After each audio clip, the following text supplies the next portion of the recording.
For all you boppers out there in the big city, all you street people with an ear for the action, I've been asked to relay a request from... Welcome and thank you again. Thank you for tuning in to Straights and Curves, the finest bootleg podcast on all the internet. Today, this episode is going to be about Project Echo, her characteristics, style of movie, influences, things tangentially related, all sorts of ruminations. There's a kind of roadmap, but it may be upside down. I don't know. Okay, so story time.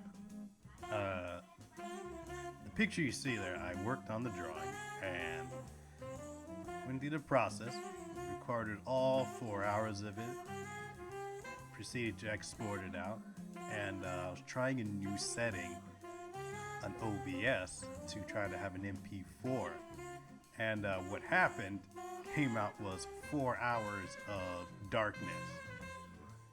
So that won't go up on any streaming service. However, what is the static image, which is the result of all 4 hours and some change worth of work. So we're doing something a little different. And just kind of go over there. So this was for information purposes, this was done with Krita Paint, I guess you can call it. It was the software program. It's an open source software. And it was all done in there. Freehand. And then I'll go over some decent parts of it as we go on. But so today, let's just start over exactly what is Project Echo. So a brief history. It is a animated film produced in 1986, June 21st. It's a genre parody. So at the time it I kind of lampoons is it's a genre parody, kind of love letter to all sorts of references of Japanese animation of the 70s and 80s. So Macross, Fist of the North Star, Gundam, and the title, it's a reference to the 1983 Jackie Chan movie Project A, although there's no reference to it. The name Eiko is the main character, and it is based off, the naming convention is basically based off of the tendency of certain female Japanese names to end in KO,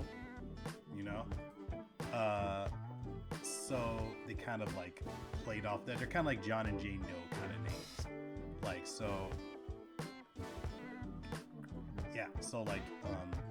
it's a suffix for a lot of girls' names. So Hanako, Rumiko, Yuriko, and so Eiko sounds just like Eiko, which means child. So these kind of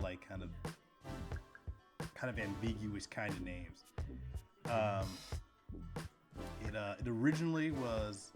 It was originally planned to be part of a hentai OVA series in Japan called Cream Lemon. But during the production of the series, it was decided to make it into more of a mainstream title. So the only leftover ties left over is really from it was one sequence of Biko in her private bath, but everything else, the robots, the Gundams, all that stuff, that is all new. So that's kind of what it is. There's a lot more going in, and a lot of the production team they went on to be part of lots of big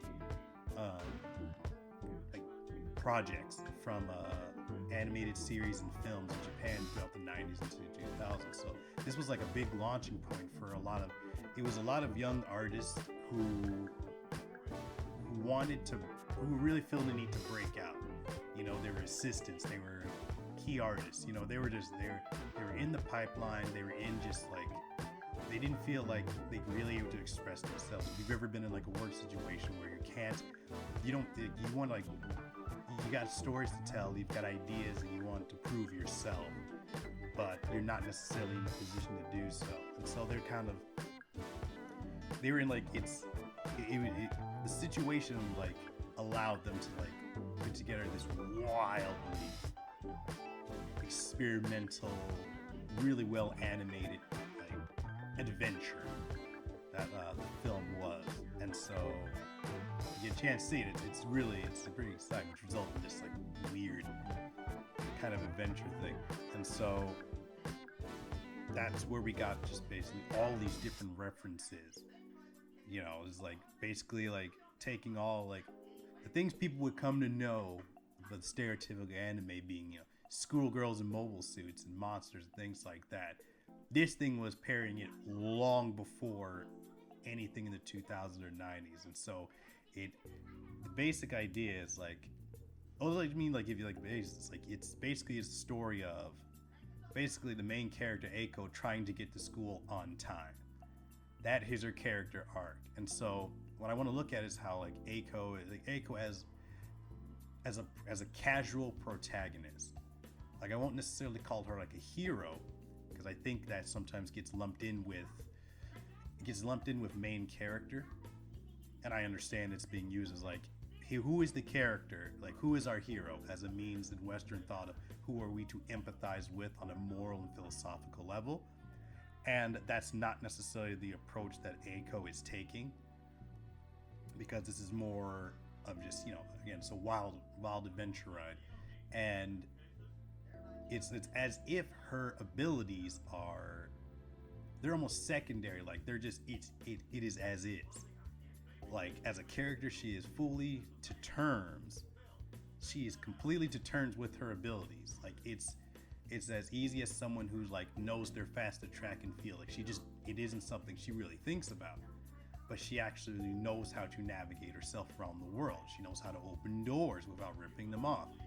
You know, and that's the interesting thing about this character in this world. It's like we're actually like we're forced to look at her as herself, but not so much like the powers. So getting to getting to like the clickbait of it, it's being this is a genre parody. They were, you know, taking from a little bit of everything, not just in Japanese animation, but also Western American animation. So the idea is that basically she gets her abilities. It's hinted strongly that her abilities are taken from her parents, which is Wonder Woman and Superman. And for legal reasons, we will call these Superman and Wonder Woman asterisk uncredited. So there's like, you'll see right here, the image with there is the shirt being, you know, held up. That woman there, that blonde, that is Wonder Woman. The stand-in for legal reasons, not Wonder Woman. And you see the little S there, and then you see on that newspaper right there, you'll see Daily Planet. It's a really clever kind of sneaky way to get around it. And then in like the fourth film, at Project Echo, we see her blocking with the gauntlets she's wearing. The black gauntlets that you see Echo wearing, that's in reference to Wonder Woman's gauntlets she wore, but it's a throwback more, I think, to the early Golden Age run, because when Wonder Woman was wearing the gauntlets, they were black chains, in reference to like I believe the Amazons on Paradise Island at that time, all the citizens wore because it was a reminder of what happened to them. It was a reminder of where they came from, so they do not forget and don't fall into that trap again. Well, maybe not fall, but at least do their best to avoid a circumstance like that again. Okay, so this is a kind of like an off-market kind of crossover. So yes, and that's what's really exciting, because on like a meta level, it also like you could see it as like, because American and Western animation influences have been crossing over for a long time, particularly post-occupation of Japan in the 40s into the 50s, which is like anime takes a lot of influences from Disney, from animation that was like brought over. So, you know, it's said that like the big kind of things that like America brought over was jazz, comic books, and animation. And it's like you can see it in sort of the kind of the tells is like, okay, the eyes. People like to, in broad strokes of Japanese animation or like popular animation and manga, is like the eyes. They're kind of big, but those eyes are a throwback to your Pinocchios, which came out in the early 40s. Your Mickey Mouses, your Felix the Cats, and those kind of things, and different comics and stuff. Basically, American culture was bleeding into via those who, troops were there bringing culture over and that kind of thing.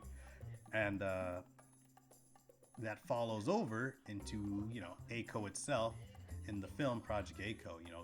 The film starts out with an explosion. Graviton City is been wiped out, which there's a lot of stories in animation that reference Hiroshima, and just like the explosion they're in is kind of restart, like life after devastation. And it's those kind of things on a meta level inform Aiko. That's why I bring these up before really getting into which is what she does. Like as a character, she is the type of protagonist that her goals are very mundane. Like in a way you can make an argument she is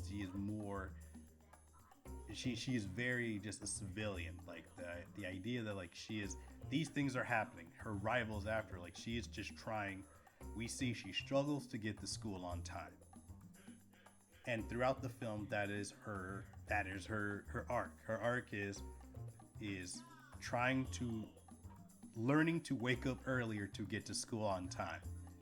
Like in one sentence, that is her story, that is her arc. Everything else around her are obstacles getting in her way to get to school on time, because that is basically all she really cares about. Not necessarily in an obsessive fashion, but in just sort of she's just trying to get along. She just happens to be super fast, super strong, and really durable. So speaking of obstacles, leads to one of the major ones is a classmate in her gang, Biko, and her gang of cronies, coming out like Kevin Nash in the Wolf Pack, don't turn your back. And Biko's obsessive personality, she's basically like the sociopath socialite, and she is again another genre parody off of these kind of mobile suits. In story, she is the daughter of Tony Stark, which is why she's an engineer. She's in addition to being kind of really obsessive and possessive, she's also a super genius engineer. So she makes robot after robot because she has a grudge against Aiko, because she wants to be friends with Biko. She wants Siko, Aiko's friend, to herself. So Aiko and Siko are childhood friends. And Siko is just kind of her absent-minded friend. Very bubbly, very hyperactive. But also at the same time, she's kind of she's a lot like a pet dog. She comes to see Aiko in the morning. She wakes her up. And then they go about their way during the day. When she's hungry, they eat. When she's in trouble, Aiko gets Siko out of trouble. And so it's an inverted battle where it's where Riko is trying to basically win Siko, and Aiko is just confused because she doesn't remember this grudge. But and then that kind of plays itself out throughout the film. But each of these things are things getting in the way of Aiko just trying to get to school on time. And what makes her interesting is when we look at characters that have superpowers, it's a lot of it's kind of hard to navigate for certain depictions, because either it's about the superpower. Basically, it's about there's an awareness. The character has an awareness of their abilities. An overt awareness as they mention it, and I think that's what things get kind of. I think that's where things separate from this kind of story. You got your Miles Morales. Okay, he learned with the spider, bite. He has spider abilities. Same with Peter Parker and things like that. any kind of like legacy character in Marvel or DC, or a character where it's like focused on abilities, you know, your Dragon Balls, your Naruto, so on and so forth. Whereas here, it's the abilities of Eiko are brought up by people who aren't Eiko. She doesn't bring it up. Like, okay, she gets up 5 minutes before school starts, and one of the things we see is after Eiko wakes up, you see she zooms off. She never says, "Good thing I have super speed." She just it's there. It's like someone who's like 6'4" knowing they can reach something on the shelf, or someone who's like really short knowing they're fast. He never brings really attention to it, and that's an interesting thing. That's an interesting character, like lead quirk. The idea of having your lead character, like, clearly they're aware of what they can do, but they don't focus on it. It is not really even a defining characteristic, and I think that's why she's a very curious protagonist. There are characters where their physical attributes or certain aspects are defined or focused on as their defining quality. But it's really more interesting, at least to look at characters where what would be the focal point, their special abilities aren't the focal point or even really played up in a direct fashion. They're more of an incidental fashion. So think of the idea of just like Sherlock Holmes, him being very astute and intuitive, and his ability to solve things are just like they're just incidental. The main focus on it. I mean, like, and maybe they do it in the books. I haven't read the books really, but it's like, you know, that's like more focused than like his personality. So maybe use that for Batman. All right, so like Batman, where like we don't get to like his being a great detective is like it's like an afterthought, and we're more focused on just like, okay, what is he doing? Okay, he's doing this now, or like this, that. Like it's focused on his goals as opposed to his abilities. And I think the best Batman stories are when they're focused that way, or when they have a balance. And same thing I think goes for any superpowered character. I think that's where some stories fail, especially when it comes to establishing new characters. They're more focused on the abilities. The abilities take more center stage, or overshadow the character's personality. And when it comes to like this is just it's interesting. It's just fascinating seeing like a character that is like basically does not acknowledge their abilities whatsoever. It's just a thing that's there. And so it will be interesting that I think because like when you look at like, especially as what would make certain, because like obviously this is a comedy series, comedy parody series, so it's not necessarily supposed to be taken like as seriously. But if like as far as characters, especially like a female led character, like first she's insanely likable, and she just has a lot of really crazy like, you know, just she's like the fish out of water with the abilities. So if I look at like, say, I think this kind of writing style makes it easier for people to latch onto new kind of characters. I think when there's not when there's not necessarily a pressure, we'll say a pressure to attach or like connect with the character, because it is like, you know, a black character or a female character, I think it allows people to just engage with the character's natural personality. And it's because like I think it's one of the things that kind of I think there's I think writers, creatives, at least that I've known or talked to, there's almost like an intenseness when they're writing characters who either like, you know, who don't look like them, you know. If they're nervous about writing a black character, there's like, you know, there's attention instead of like just writing the character as they are or their personality. there is there's almost like a weight to like they don't want to mess up, so they're so worried about not messing up that they wind up writing something that is rather uninteresting. Basically, like if you write something like Chris Claremont and how he wrote Storm, like that's the way to go about it. You have this character who's been through, strife, and as a result, like strife and controlling herself, and the struggle between controlling herself and her abilities and the scope of what she can do. And as a result, it's made her very introspective and like very like earthy. Like she's very introspective.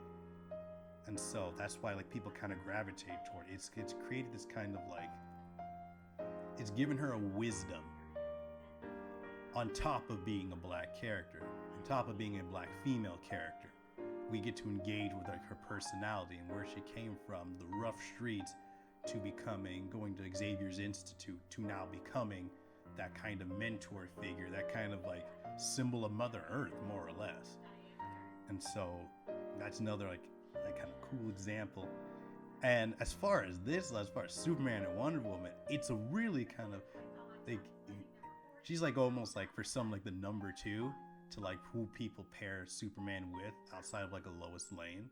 And even the comics, I think the New 52 kind of flirted with that idea, if not outright like had that kind of version. Kingdom Come with Alex Ross also had that idea. Even had Wonder Woman having a child, Clark's child, which is, if you look at Project Echo, clearly they moved to Graviton City and they have a child that has to go to struggles with getting to school on time despite having super abilities.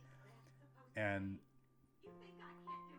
it's just a fun kind of gimmick character. It is just fun. That's really what all this is about. The scene itself here, the image is like when she runs, as you can see, like there's like a sequence in the middle of the film where she does actually wake up early. She managed to wake up early because she was tired of being attacked by Biko and her robots. And so she's so excited. She's like skipping and running. And as a result, because really when she runs, dust comes up and just a lot of, but here like gravel was crumbling under her feet. Like it was breaking under the roads of her just running, because like she's happy, she's carefree, so she's not actually keeping track of her abilities, like her touch, so to speak. So that's another fun thing. That's something I want to see more in characters, like where like because like if Spider-Man has increased strength, right? But that means that like there's an interesting in learning how to care about your abilities. How do you go navigate your world? Man of Steel, like Clark has to learn. I mean, it's implied in the sequence when he's flashing back right before he gets to the church, and then he flashes back to being in the truck, and the kind of school bullies giving him pressure because he's reading, and you see his hand on like the pole of the fence, and when he lets go, there's like a shot. You see his hand on it, like we see him down, and then there's another shot when Pete helps him up, and you see there's a bend in it. And it's as you go throughout, you like it's kind of him like he at this point he has to learn how to like basically hold a kitten. You know what I mean? It's like if you've ever held a kitten or a small puppy, and you feel how there's like you have to be careful. Like there's like a carefulness you have to employ. Like you become very aware of your own physicality, not because you're so strong or even that like it's like the thing is so delicate, but it's just like it's so delicate. You have to be careful not to mess with it. So you learn your own strength, kind of thing. And so that's like it's kind of implied. That's what kind of like I would like to see more of in media, not just superhero comics, but like things that deal with characters of strength, because you don't really see it as much as I feel like you should. Like I would like to see Spider-Man navigate that. Like just a little bit just shows him like, yeah, he's gotten a lot stronger because he's supposed to be strong enough to lift the Volkswagen Beetle in his base Spider-Man form. So as a result, then he has to shaky hands ain't the same anymore. So the kind of idea of like that kind of it's the deets. Kind of like why does Flash take his shoes off when he runs? Because physics and speed, and he will burn his shoes right off. He can't just smash through the window. He has to lightly tap through because mass and force, brings you power. And so that's just a really cool. I like seeing those little things. They're little things that people may not notice on the first watch, but as you go on, it really makes a difference, and it just makes things feel a little more real through creating understanding of how the world works. And so a character running and gravel coming out, it looks cool, and it just shows you, just like it sells how much power this character has. Like the idea they step through the ground when they're going fast enough. If they're not being careful, you leave Bigfoot-sized like prints in the concrete, and it just brings up everything. The force is also it just looks really cool. And so that's basically what happened. That's all I got, really. I mean, stuff didn't happen, and that 4-hour blitz was kind of a bummer. But thank you again. Thank you to everyone who watched the last video. That's mighty kind of you. It's much appreciated. As far as the drawing, it's just like it was only like a couple of layers. Like the background's all one layer. The characters, I redid the characters. Like I started doing them like just color only, but I decided to redo it again. The colors are all one layer, like shadows and everything. Those are one layers. The inks are one layer on top of the colors, which are the colors are on top of the background. And then there's a lot of missiles and lasers and things like that, which basically more or less happens it does happen in the movie. If you get a chance, do watch Project A. It's not long. It's like an hour and some change. It is wacky, fun, good times, and it is really well animated. It stands up today.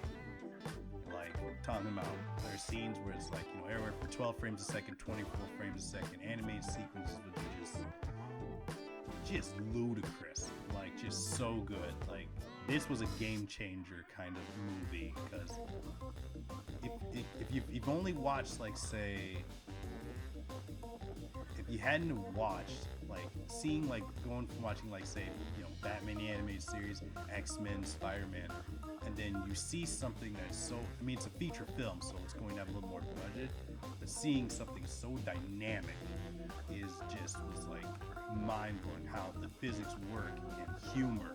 It's really funny. The characters will it's good stuff. Whatever, just watch the thing.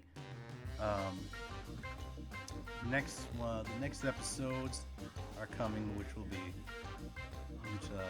higher bootleg quality. Those will be coming in the next couple of weeks. Look out for those.